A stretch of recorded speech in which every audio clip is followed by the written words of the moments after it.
So not all fixed forms of poetry are so uh, lengthy or have such complex rhyme schemes.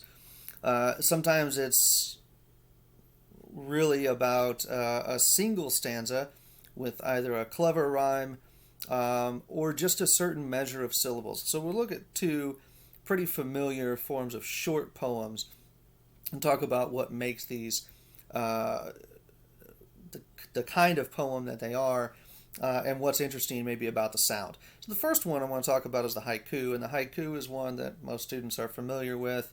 Yeah, haiku shows up on TV shows a lot, where uh, characters might speak in haiku when they're trying to sound wise or something.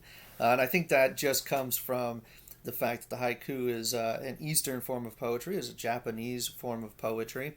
Um, and so there's some kind of sense that it sounds very wise.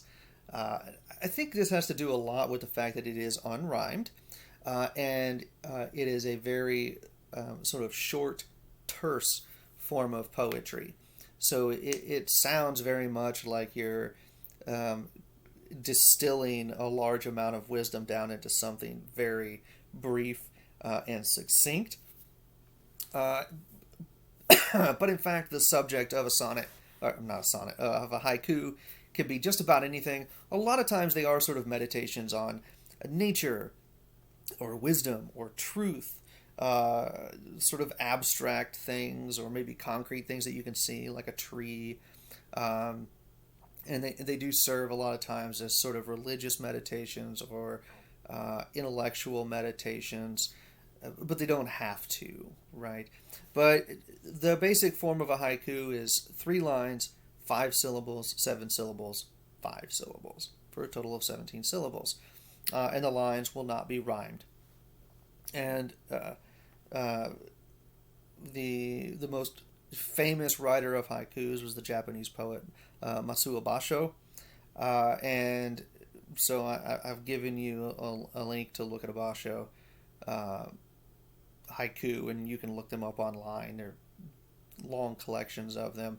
Uh, but modern poets continue to work in the haiku form as well. So I gave you a link to a series of haikus by Willie Perdomo because I know you enjoyed looking at his stuff um, earlier. But if we just look at a Basho haiku, under cherry trees, soup, the salad, fish and all, seasoned with petals. Right in there. So it's not like this complete grammatical unit. There's no rhyme. Um, there's no fixed rhythmic foot to the lines. So it really sounds like snippets, bits and pieces um, uh, of knowledge or wisdom, and it creates really a sense, right? And that's why I say a lot of times there's sort of meditations, um, or they might be intensely emotional. Um, a lot of times, as religious meditations or meditations on nature or life, they're intended to lead to some kind of religious enlightenment or something like that, right? Spiritual insight. So you just have under cherry trees. So that's a sort of setting, right? So we don't know who's under cherry trees or when or where or why, just that it is under cherry trees. Well, what under cherry trees? Soup, salad, fish and all. So what, a meal? So there's an impression maybe of someone having a meal under a cherry tree. Um, what about it? Seasoned with petals.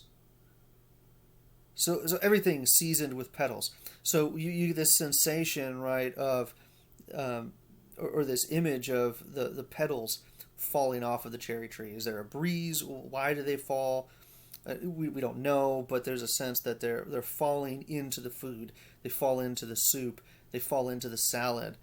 It suggests that the person who's eating the meal has been sitting there a long time for this to happen, and for those very subtle cherry blossom leaves, petals rather, to season the food. It also suggests that the person is eating the food. Otherwise, why would they know that it's been seasoned? But there's also a suggestion with this and all that the person is seasoned. And then, of course, seasoned, at least in an English translation, has a sense of sort of aging and growth as well, right? And you have to be a little careful because, of course, they don't translate perfectly well. It's, if you read a poem, a haiku that's written originally in English, you might get a better sense of it. But that's what a haiku is, and a lot of students are familiar with that. So it's 5-7-5, unrhymed, no particular fixed meter. So there you go. Another fun short form of fixed verse that you might be familiar with is the limerick. And of course, we tend to think of limericks as sort of body sexualized poems, but they can be on any subject.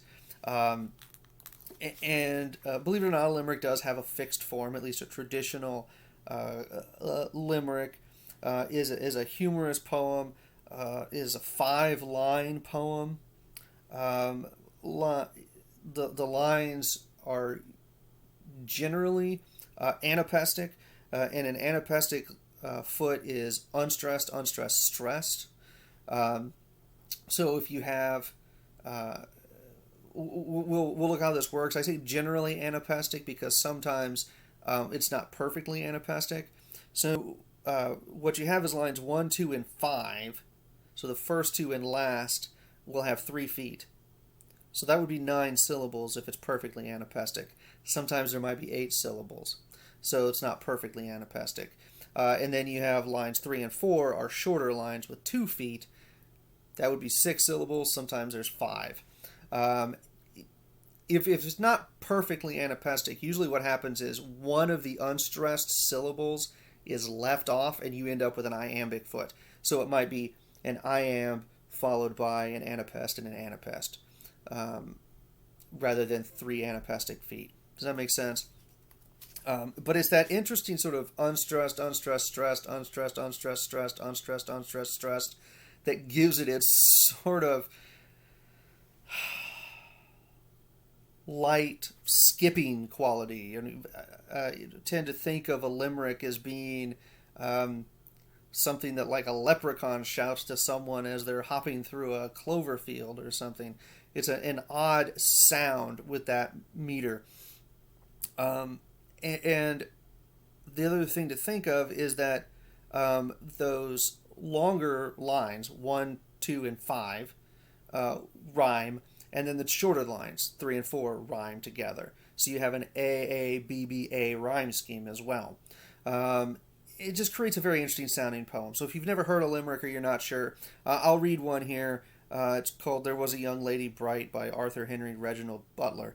And this is from the early 20th century. And it's not perfectly anapestic. So like this first line, for example, is missing one unstressed syllable. But it sounds something like this. There was a young lady named Bright, whose speed was far faster than light. She set out one day in a relative way and returned home the previous night. Right? And so it's this sort of da-da-da, da-da-da, da-da-da, da-da-da, da-da-da, da-da-da, da-da-da, da-da-da, da-da-da, da-da-da, da-da-da, da-da-da, da-da-da. And that's the way a limerick sounds. There's something really interesting and fun about them, and it makes them really easy to memorize, right? A lot of times people will memorize limericks. It's very simple with that rhyme scheme and that very interesting anapestic meter. So anyway, there's 2 short forms: haiku, 3 unrhymed lines, 5 syllables, 7 syllables, 5 syllables, and then your limerick, which is 5 lines with a rhyme scheme of AABBA, and the A lines, lines 1, 2, and 5, are 3-footed anapestic lines, so anapestic trimeter, and the shorter lines with the B rhyme lines 3 and 4 would be anapestic dimeter. So 2-footed anapestic lines, and that's your limerick. Very fun, humorous poem, and your haiku, a very terse, meditative poem.